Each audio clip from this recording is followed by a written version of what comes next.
Good morning, everyone. It's Friday, March 13th. We still have swell headed our way, filling in Saturday, peaking on Sunday, coming in from the south, from the Pitcairn Islands. And you know it's going to be a zoo. It's a weekend swell, so there's definitely going to be a lot of boards flying around in the water.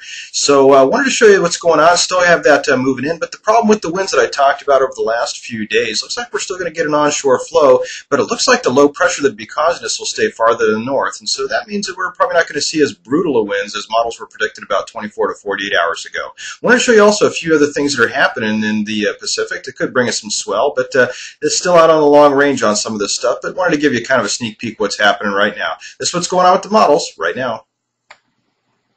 Starting out looking at the wave charts, the automated charts that I run over at wavecast.com. You can access this at wavecast.com. Click on Forecast in Southern California. Weekend days highlighted in red. We can see swell will still be building throughout the day on the 14th. That's Saturday. Coming in about chest to head highs, it starts to build throughout the day at south-facing breaks and then getting a little bit overhead on Sunday. And then we take a look at what actually made this come together. In case you missed it, this was about a week or so ago down the southern hemisphere. We can see a lot of activity that was swirling down. That's south of the Pitcairn Islands. Taking another look, there was two fetches. One moved off to the east. The second one starting to break up. You can see it moving toward the north. That's going to be bringing us swell that'll actually peak on Sunday.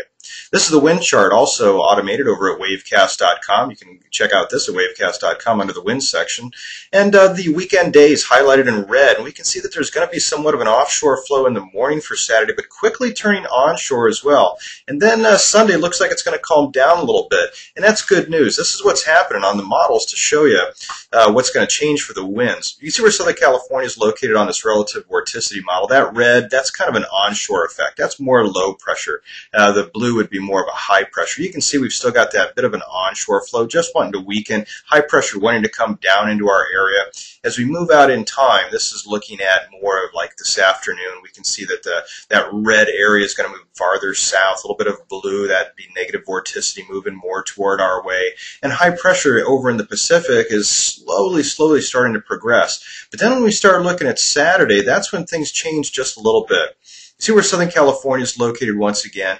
We have that low pressure system moving down from the Alaska region, but it looks like it's going to stay farther to the north than models were predicting. So the gradients that will be the tightest should stay at least farther to the north, but still push some troughing down our way to keep somewhat of an onshore effect going on Saturday. Then, of course, we look at Saturday afternoon, that high pressure, more of that blue. You start seeing that moving into California. That's calmer winds. That's negative vorticity. And then we take a look here at Sunday, even more of that high pressure moving into Southern California. So that's good news for the winds. Looks like Sunday will definitely recuperate wind-wise. Now looking out on the long-range models, this is something I mentioned in my wet sand report for Southern California on Thursday. This is the 84-hour model, looking at something up in the Gulf of Alaska forming in the next few days, but that's not looking to be all that favorable for us. Right now, the models are taking that more of on a trajectory eastward, a little bit toward the south. That'd be heading toward more of the Washington-Oregon border. And then as we look a little bit more forward in time, that wants to slam. Looks like it's going to slam right up into around the Washington State area. That would still be bringing some swell as far south as Northern California, but for Southern California, it doesn't look like a whole heck of a lot's going to spread down our way. Since this is going to make landfall, it's going to be very steep. Any swell that would be headed down the coast, we might see something around the 19th or 20th from this, but I really wouldn't hold my breath for anything really measurable for Southern California. This also is kind of a weak system. Wanted to show you in the Southern Hemisphere. A little bit of something today that's right off of New Zealand. That's pretty weak, though. That's maybe 20-foot seas at the most, and located about 5,500 nautical miles away from Southern California. It's going to be tough to get anything sizable out of that, so looking at some pretty weak surf there.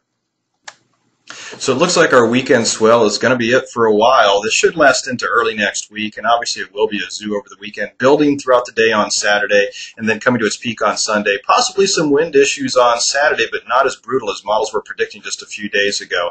And then the long range, once again, looking a little bleak at this point. But I'll keep watching the Pacific and see what is coming our way. If you want to check out all the details and all the ETAs, wind, weather, tide, and more, you can always check out my SoCal Surf Report at wetsand.com.